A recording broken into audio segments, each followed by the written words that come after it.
ఈరోజు palak egg curry ఎలా చేయాలో తెలుసుకుందాం. ముందుగా పాలకూరని శుభ్రంగా కడిగి ఇలా నేను 2 కట్ల పాలకూర తీసుకున్నానండి. పాలకూరతో పాటు ఇలా అల్లం వెల్లుల్లిపాయలు కూడా వేసుకోవాలి.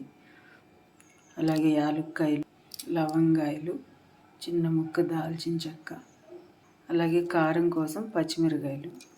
మీకు బాగా స్పైసీగా కావాలంటే ఇంకో 4 వేసుకోవచ్చు. ఇప్పుడు వీటిని మిక్సీ వేసుకోవాలి. ఇలా మెత్తగా పేస్ట్ చేసుకోవాలండి. ఇలా ఈ కన్సిస్టెన్సీలో ఉండాలి. తర్వాత ఇలా పాన్ పెట్టుకొని ఆయిల్ వేసుకోవాలి. ఆయిల్ కాస్త ఎక్కువే పడుతుంది. ఇంత ఆయిల్ వేసుకొని దీంట్లో కాస్త జీలకర్ర, పసుపు వేసుకోవాలి. కాస్త వేగిన తర్వాత సన్నగా తరిగిన ఉల్లిపాయ ముక్కలు వేసుకోవాలి. అలాగే పచ్చిమిరకాయలు కూడా వేసుకోవాలి. వేసుకొని ఇలా తిప్పుతూ ఉంటామండి. అలాగే కాస్త ఉప్పు వేయాలి. ఇలా ముందుగా ఉప్పు వేసుకోవడం వల్ల ఉల్లిపాయలు తొందరగా వేగుతాయండి. ఉప్పు వేసుకొని ఇలా తిప్పి ఇలా మూత పెట్టి ఒక 10 నిమిషాలు మగ్గనివ్వాలండి. మీడియం ఫ్లేమ్లో పెట్టుకోండి, అప్పుడు మాడిపోకుండా ఉంటుంది. 10 నిమిషాల తర్వాత ఇలా వేగుతాయండి. ఇప్పుడు దీనిలోకి ఇందాక పేస్ట్ చేసుకున్న పాలక్ పేస్ట్ యాడ్ చేయాలి. ఇలా యాడ్ చేసుకోవాలి. ఇలా యాడ్ చేసుకొని ఇలా తిప్పండి. సిమ్లో పెట్టుకోండి, అప్పుడు మీకు ఈజీగా ఉంటుంది, తగలకుండా.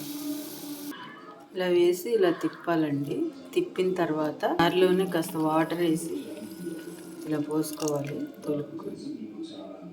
ఇప్పుడు ఎగ్ యాడ్ చేయాలండి. ఇలా ఘాట్లు పెట్టి ఇలా యాడ్ చేసుకోవాలి.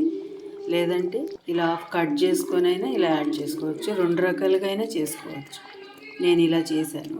ఇప్పుడు ఇలా యాడ్ చేసి కలుపుకొని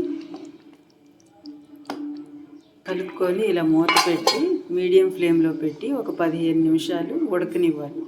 ఆయిల్ అంతా బయటకు వచ్చేంత వరకు ఉడకనివ్వాలి. ఇదే కుక్కర్లో కూడా పెట్టుకోవచ్చు. నేను పాన్లో వేసాను. కుక్కర్లో ఇలాగే వేసి 3 విజిల్స్ రానిస్తే అయిపోతుంది. నేను పాన్లో వేసాను. 15 నిమిషాలు ఉడకనివ్వాలి.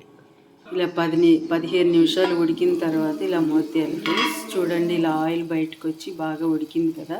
ఇది హై ఫ్లేమ్లో అయినా ఉడికించుకోవచ్చు, కానీ మీడియం ఫ్లేమ్లో ఉడికిస్తే పాలకూర అంతా పచ్చివాసన పోయి బాగా ఉడికి మంచి ఫ్లేవర్ వస్తుందండి. అందుకే మీడియం ఫ్లేవర్లో ఉడికించాలి.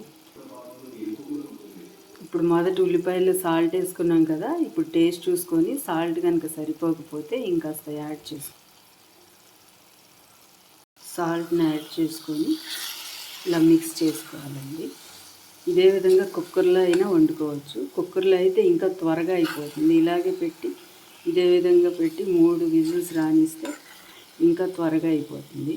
అంతే, పాలక్ ఎగ్ కర్రీ రెడీ. దీన్ని ఇలా ప్లేట్లో తీసుకొని ఇలా చపాతీ వేసుకొని ఇలా ఈ కర్రీతో ఇలా ట్రై చేస్తే చాలా టేస్టీగా ఉంటుంది అండ్ హెల్తీ కూడా, ఎగ్ పాలక్ కర్రీ. అంతే ఫ్రెండ్స్, నచ్చితే మీరు కూడా ట్రై చేయండి. ఎలా ఉందో కామెంట్ చేయండి, లైక్ చేయండి, సబ్స్క్రైబ్ చేసుకోండి. బాయ్.